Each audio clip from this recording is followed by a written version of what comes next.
नमस्कार। आज हम एक ऐसी डरावनी कहानी के अंदर उतरने वाले हैं जो दिखाती है कि कैसे एक त्योहार, एक जश्न का माहौल सस्पेंस और ट्रेजेडी में बदल सकता है। तो सवाल ये है कि एक पूरा का पूरा गांव होली से क्यों डरता है।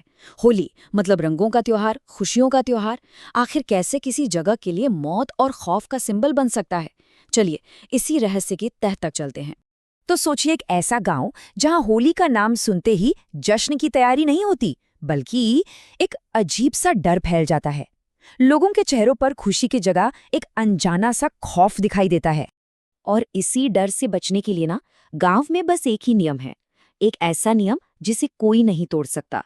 नियम ये है कि होली के वक्त गांव की हर नई नवेली दुल्हन को गांव छोड़कर जाना ही पड़ता है। कोई हिम्मत नहीं करता इस नियम को तोड़ने की।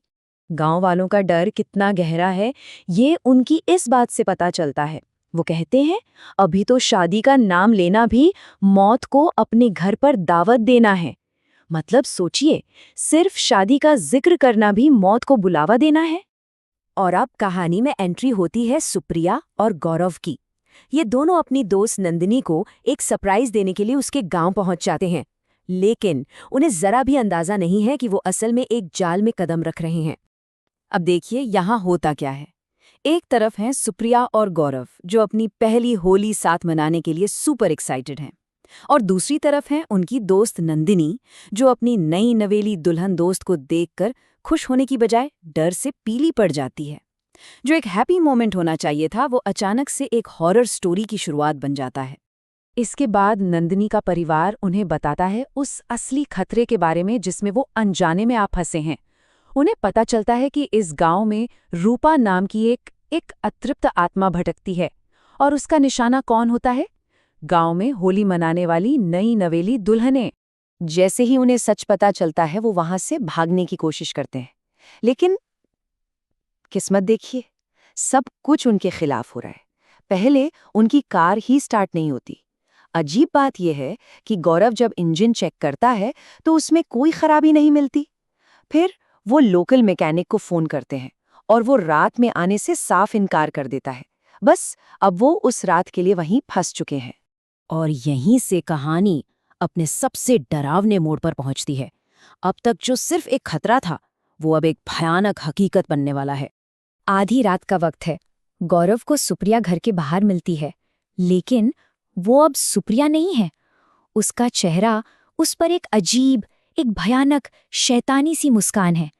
ये साफ है, उस आत्मा ने सुप्रिया पर कब्जा कर लिया है। और फिर सुप्रिया के मुंह से उस आत्मा की आवाज निकलती है, बच नहीं पाओगे, शिकार तो तुम बनोगे मेरा।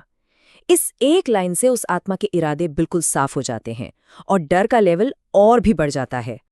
ये बात होली के पूरे मतलब को ही बदल देती है। वो कहती है, अगर वो होली मनाएगी तो सिर्फ खून की होली मनाएगी। मतलब रंगों की जगह अब सिर्फ खून होगा। इसके बाद जो होता है, वो सच में दिल दहला देने वाला है। सुप्रिया को रस्सियों से बांध दिया जाता है, पर वो अपने ही चेहरे को नाखूनों से नोचने लगती है, तब तक जब तक खून न निकल आए। फिर वो सारी रस्सियां तोड़ देती है, और ये यकीन करना मुश्किल है, वो ग्रेविटी को चैलेंज करते हुए दीवार पर उल्टा चढ़ना शुरू कर देती है, और आखिर में उसके हाथ में एक तेज हथियार आ जाता है। और इसके बाद एक बेहद भयानक मोड़ आता है।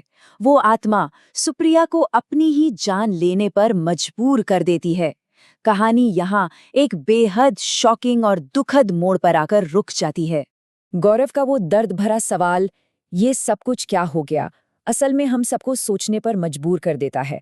और यही सवाल हमें कहानी के क्या हुआ से क्यों हुआ की तरफ ले जाता है।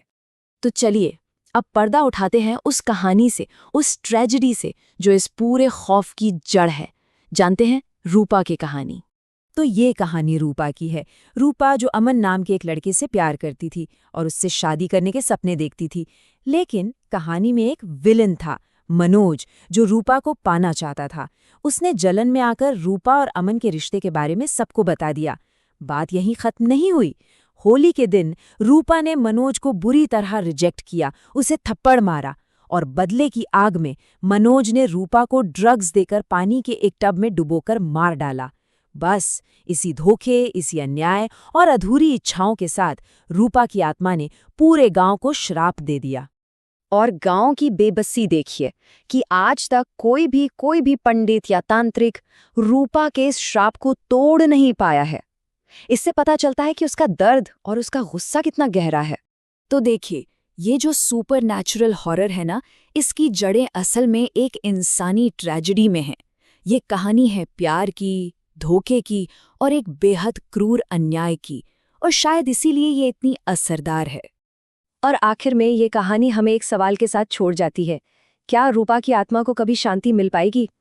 कहानी तो खत्म हो जाती है, लेकिन उसकी ट्रेजेडी वो अधूरी ही रहती है। और हम